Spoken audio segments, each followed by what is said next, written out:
When COVID-19 first took hold in the United States, I was tasked to study the disease and learn as much as I could about it and as fast as I could. So I pored over the research that came in from all over the world. And I learned and saw something very disturbing.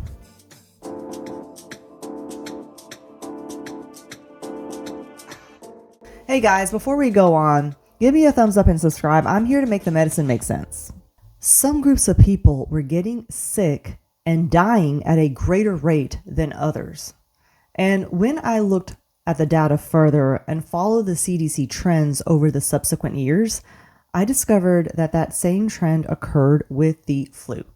So why is this happening and what's going on? Today we're going to look at a trial reported at the CDC that analyzed over 114,000 deaths to find out exactly why certain ethnic groups are at a greater risk.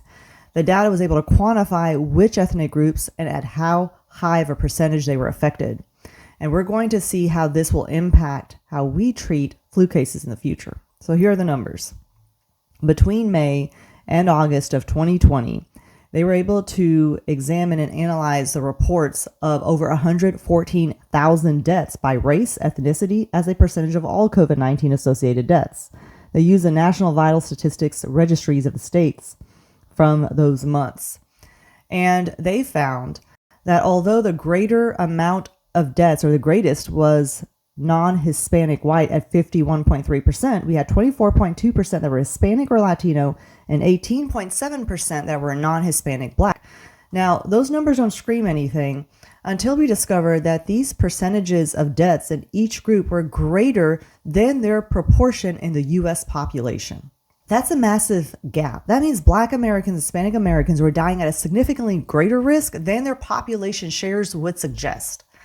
This report also found that a staggering shift in the Hispanic community was not explained by geography. In May, we had around 16.3% of Hispanic deaths, and by August, that number had jumped to 26.4%.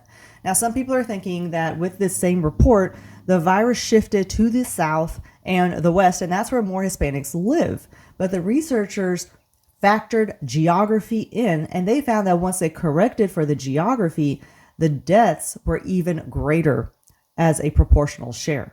So how is this happening? Why? Well, there are a few theories. So number one, it's where we live, not necessarily city, but housing, residence. How many generations of people are living with you? People from underrepresented backgrounds are more likely statistically to live in multiple generations within the house. So when one person gets affected, everyone will. And younger, healthier people are likely to bounce back, but grandma will not be able to, not as fast.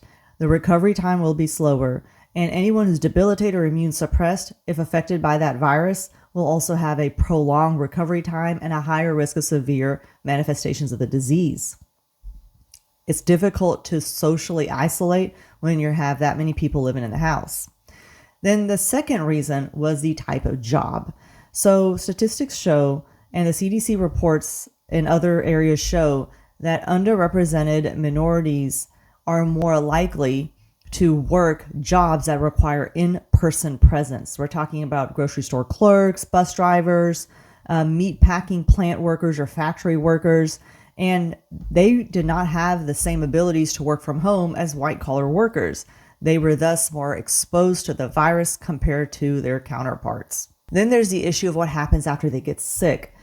These people are often more likely to be underinsured or have no insurance. And after they get the diagnosis, they are less likely to go due to fear or just concerns of cost.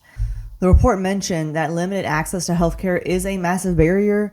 So if you don't have healthcare insurance or you are underinsured, you are going to be more concerned about the costs of your care for even flu. Furthermore, the CDC did explicitly mention that there is discrimination within the healthcare system that can lead to worse outcomes.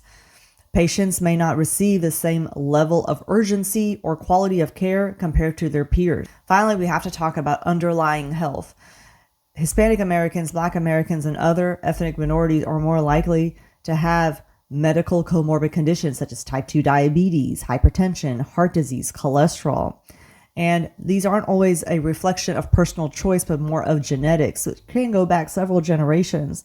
There are studies now that are showing Asian populations can develop type 2 diabetes at lower body mass indexes, can even be claimed to be obese or overweight at a lower body mass index compared to their peers. So what do we do now knowing this information? The virus is not going to care what race you are. But what we can do as physicians and healthcare workers is to identify that this exists and tailor our counseling and our treatment appropriately. If I know someone is living with multiple generations in their household, then I'm going to advocate for everybody.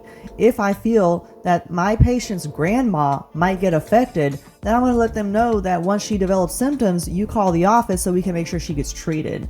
There are so many things that can be done. And the virus, although it won't care and will hit everybody, we can still try to change the system and practice medicine better in a way to advocate for everybody. I hope you like this content. Give me a thumbs up and subscribe. Follow me for more.